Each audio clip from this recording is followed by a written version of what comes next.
This short Bible study tidbit is presented by Mary Alta, a member of New Hope Community Church.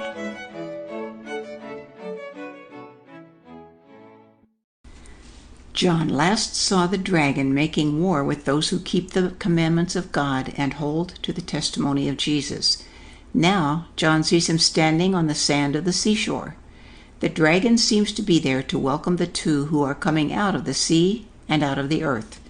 The first one comes out of the sea, and he has 10 horns and 7 heads, and on his horns were 10 diadems, and on his heads were blasphemous names. John further describes him as being like a leopard, and his feet were like those of a bear, and his mouth like the mouth of a lion. His power and great authority were given him by the dragon. John tells us that one of his heads looked as if it had been slain, but had been healed. This amazed the whole earth, and they followed after him. They worshiped the dragon because he gave his authority to the beast, and they worshiped the beast, saying, "Who is like the beast, and who is able to wage war with him?" His authority was given to him for 42 months, and during that time he spoke blasphemies against God, to blaspheme his name and his tabernacle, that is, those who dwell in heaven. It was also given to him to make war with the saints and to overcome them, and authority over every tribe and tongue and nation was given to him. All who dwell on the earth will worship him. These are the ones whose names have not been written from the foundation of the world in the book of life of the Lamb.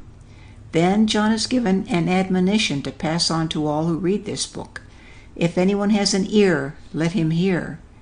He also reminds us that this all has been planned by God, because John tells us this: "If anyone is destined for captivity, to captivity he goes.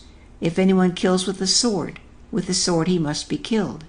Here is the perseverance and the faith of the saints."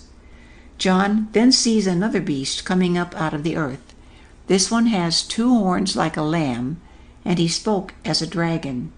This beast is given all the authority of the first beast, and he uses it to make the earth and those who dwell in it to worship the first beast, whose fatal wound was healed. He deceives those who dwell on the earth by the great signs he performs, and tells them to make an image to the beast who had the wound of the sword and has come to life. It also was given to him to give breath to the image of the beast, so the image would even speak, and cause as many as do not worship the image of the beast to be killed. There's one thing more this beast out of the earth, the one like a lamb, will do. He will cause all, the small and the great, and the rich and the poor, and the free men and the slaves, to be given a mark on their right hand or on their forehead, and no one will be able to buy or to sell unless he has this mark. This mark is the name of the beast or the number of his name. John concludes this vision with these words: "Here is wisdom. Let him who has understanding calculate the number of the beast, for the number is that of a man, and his number is 666. Those are the facts. Now let's look at a few of them a little closer. The beast out of the sea is described in a way that takes us back to the book of Daniel. This is one indication that Satan is an imitator. He wants to be as much like God as he can get. And the beast out of the sea is said to be like a lamb. How imitative is that? And then the mark of the beast is to be put on forehead or hand, which takes us back to the priests in the Old Testament, who wore their phylacteries on their foreheads and hands. The ways of God cannot be improved on, certainly not by Satan. All he can do is copy them and deceive many in the process. Remember that when the beast out of the sea first appeared, he was on a white horse, and he was given a bow and went out to conquer. At that time he conquered without war. Now, 3.5 years later, he does it by waging war.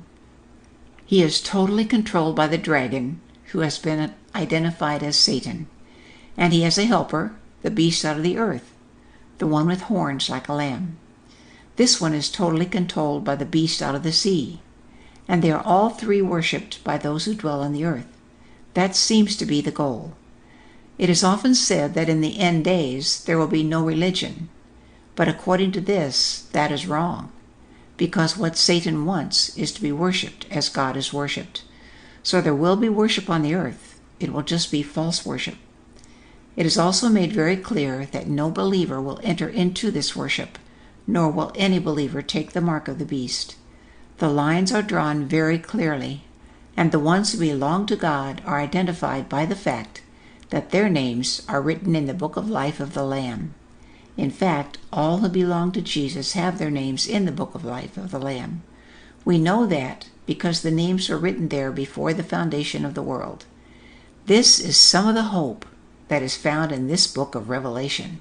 Look for more as you just keep reading. Thank you for sharing this time with me. Have a blessed day.